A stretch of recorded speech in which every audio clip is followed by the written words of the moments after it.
Ertalab uydan chiqib ketasiz. Nima uchun? Nima uchun mehnat qilyapsiz? Ro'zg'orim, bola chaqam, ota-onam deb.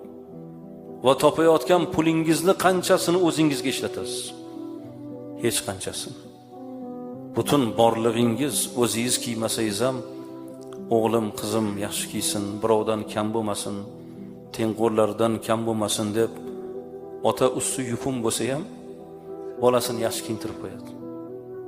Men ishonaman-da, mana shu yerda o'tirgan akalar bor-ku, siz pul topayapsiz, lekin o'zingizga qancha sarf qilsangiz, sizdan ayolingiz o'ziga ko'p sarf qiladi, to'g'rimi?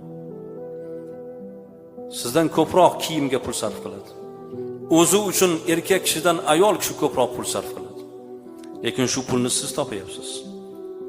Shuning uchun do'stlaringiz orasida, tengqurlaringiz orasida usti yupun bir